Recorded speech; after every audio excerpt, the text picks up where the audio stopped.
Om Swastiastu. Baik, di sini saya akan menceritakan mengenai kisah Ramayana. Setelah kepergiannya dari Ayodhya, Rama, Sita, dan Laksamana memutuskan untuk pergi dan tinggal di Dandaka. Di sana mereka tinggal selayaknya rakyat biasa. Suatu ketika di hutan Dandaka, seorang putri raksasa tengah beristirahat. Di tengah hutan yang sangat tersembunyi, dialah Surpanaka, adik dari Rahwana. Tiba-tiba dengan terkejut, Surpanaka mendengar suara cana gurau seorang pria dan wanita. Ia pun bangkit, sembari mencari asal suara tersebut. Jantung Surpanaka berdebar kencang, menyaksikan kedua insan tersebut saling bergandeng tangan dengan mesra. Tak jauh dari tempat tersebut, ia mengintip dan melihat seorang ksatria lainnya yang berdiri menyendiri. Ia berparas elok, bak seperti betara asmara. Ternyata ksatria itu adalah Laksamana. Surpanaka pun langsung mencintai Laksamana. Ia pun mengubah dirinya dan merayu Laksamana.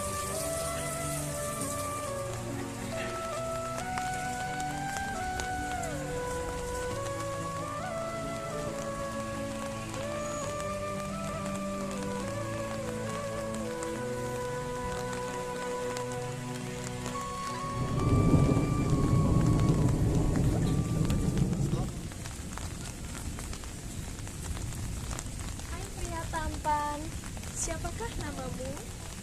Namaku Laksmana, Nona. Laksmana, nama yang bagus. Kamu juga cocok menjadi suamiku. Maaf Nona, aku telah bersumpah tidak akan menikah seumur hidupku. Pergilah kepada Sri Rama, barangkali ia bisa memenuhi keinginanmu.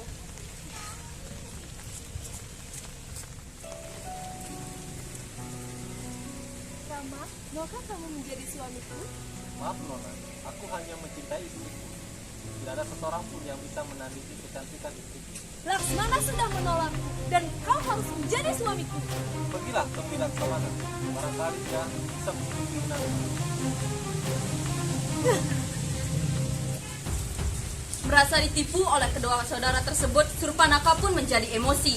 Di tengah keadaan yang semakin memanas, tanpa sengaja Surpanaka melihat Sita yang tengah keluar dari gubuknya yang mereka tinggali.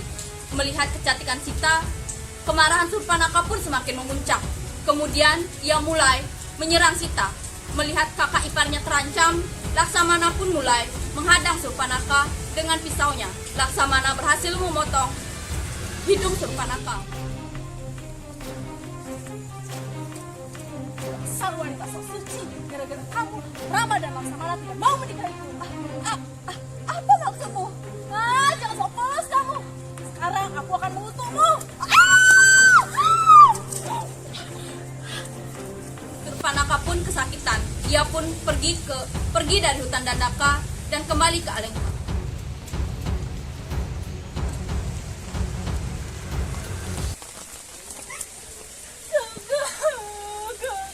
Adikku, apa yang terjadi padamu? Mereka menyakitiku, Kak. Mereka mau membunuhku, Kak. Mengambil hidupku, Kak. Aku tidak sakit, Kak. Siapa yang melakukannya? Katakan, siapa yang melakukannya? Kurang ajar! Berani sekali dia menyakiti adikku. Rama, tunggu pembalasanku. Tunggu, Kak. Jangan menyerang Rama dengan seluruh kesukaanmu. Apa maksudmu adikku? Tidak kau ingin membalas dendam? Kakak tahu Rama itu mempunyai banyak seribu tipu daya. Jadi jika kamu menyerangnya dengan seluruh pasukanmu akan mati sia-sia. Selain itu, Rama mempunyai istri yang sangat cantik. Kenapa kamu tidak menikahinya saja menjadi salah satu istri saya? Hahaha, cerdas sekali kamu adikku. Baiklah, Rama, lihat pembalasanku. Mari Ci, Hamba tuanku. pergi ke hutan Dandaka, alihkan perhatian Rama. Aku akan membalas sisanya. Baik tuanku. Kembali kepada kehidupan Rama, di mana setelah kejadian itu Rama semakin waspada. Suatu ketika Sita melihat seekor kijang emas. Pesona kijang tersebut membuat Sita tertarik. Ia pun meminta Rama untuk menangkap kijang emas tersebut. Berkali-kali Rama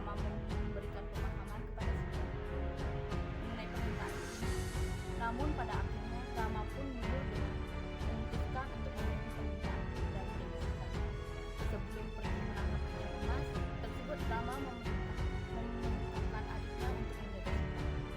Laksamana pun menyambut perintah tersebut. Rama pun berangkat menuju hutan Dandaka.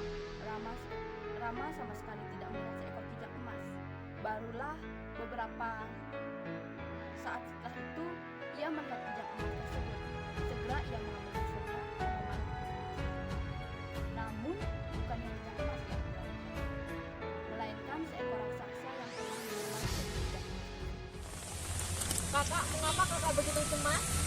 Setelah kejadian itu, aku memiliki firasat bahwa hal buruk akan menimpa kita. Sudahlah kak, yang lalu biarlah berlalu. Lagi pula ngapain kita mengungkit yang sudah terjadi? Tuanku Rama, lihatlah, ada kijang emas di sana. Tidakkah ia begitu mempesona? Benar istriku, pesonanya tidak kalah menarik dengan pesonamu. Tuanku, tidak bisakah kau menangkap kijang emas itu untukku? Aku sangat ingin memeliharanya. Istriku, bukankah lebih baik kita membiarkan binatang itu hidup bebas?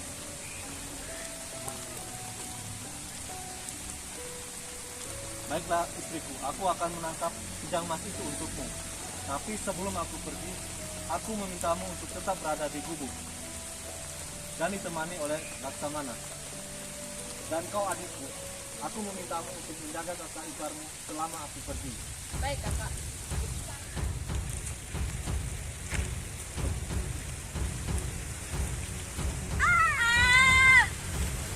Kau! Laksamana, pergilah ke hutan Dandaka. Susul kakakmu. Pergilah. Pastikan dia baik-baik saja. Kakak, tugasku hanya untuk melindungimu. Berani sekali kau menentang perintahku. Wahai Laksamana, jika sesuatu terjadi pada suamiku, aku bersumpah tidak akan pernah maafkanmu. Baiklah kakak, jika itu keinginan kakak, aku akan pergi menyusul kakak ke hutan Dandaka. Sebelum aku pergi, aku akan melindungi kakak. Dan jika kami belum pulang, kakak jangan pergi kemana-mana.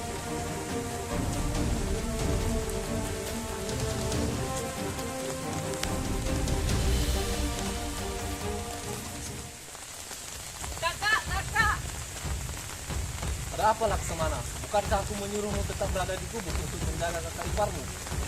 Kakak, Dewi Sinta menyuruhku untuk menyusul kakak ke hutan Dandaka. Terus bagaimana keadaan kakak iparmu? Apakah dia baik-baik saja?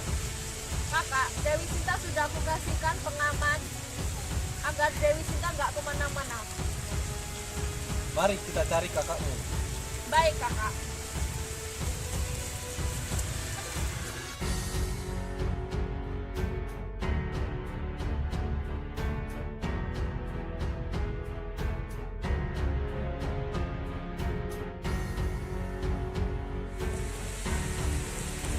Wahai Dewi, bisakah hamba meminta sedekah?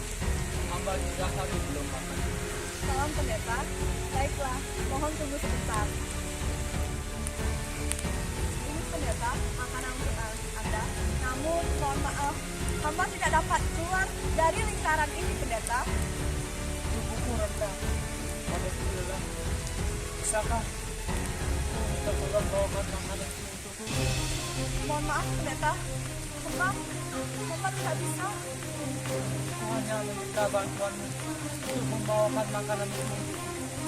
Jika kamu tidak mau, kamu akan aku tutup. Baiklah. Hamba akan segera menghampiri Anda.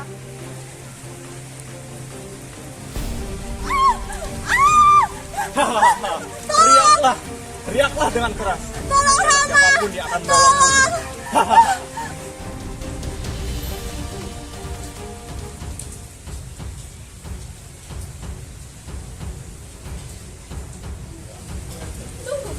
Hei burung kecil, berani sekali kau menghalangi jalanku.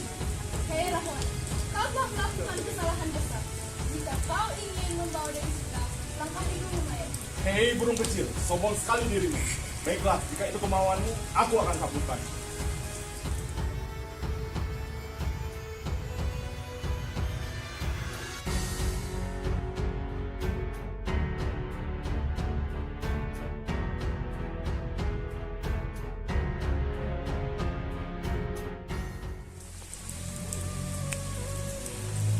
Wah, Laksamana, ada burung.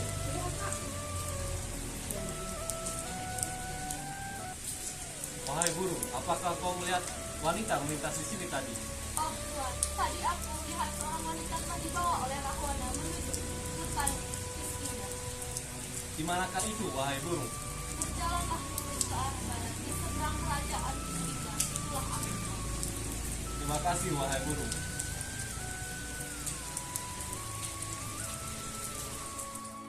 Baik, sekian mengenai kisah dari Ramayana. Adapun nilai-nilai yang kita dapatkan dalam kisah Ramayana ini. Yang pertama yaitu mengenai janji. Di mana seorang Laksamana yang menepati janjinya dengan melindungi Dewi Sita dan membuatkan sebuah pelindung untuk Dewi Sita. Di mana dari sini kita belajar bahwa kita harus sebagai manusia harus menepati janji kita dalam hal apapun. Yang kedua yaitu kesetiaan. Di mana Laksamana yang setia akan sumpahnya tidak akan menikah. Dan yang kedua yaitu Rama yang setia kepada Dewi Sita. Dan yang ketiga yaitu kesetiaan Dewi Sita dalam mengikuti Rama, di mana melakukan pengasingan secara bersama-sama. Kita sebagai manusia harus memiliki sikap setia kepada sesama manusia maupun pada sesama siapapun. Yang ketiga yaitu mengenai pengorbanan. Adapun nilai pengorbanan yang dimana kita belajar dari kisah Jatayu yang mengorbankan dirinya hingga tewas untuk menyelamatkan Dewi Sita dari cengkraman Rahwana. Yang ketiga yaitu tanggung jawab, di mana tanggung jawab dari seorang Laksamana yang memberanikan dirinya untuk bertanggung jawab melindungi Dewi Sita dan memberikan Dewi Sita lingkaran pelindung agar Dewi Sita dapat terlindungi dari hal-hal negatif. Sekian video dari kami ucapkan terima kasih dan mengaturkan selamat santi. Om Santi, Santi, Santi.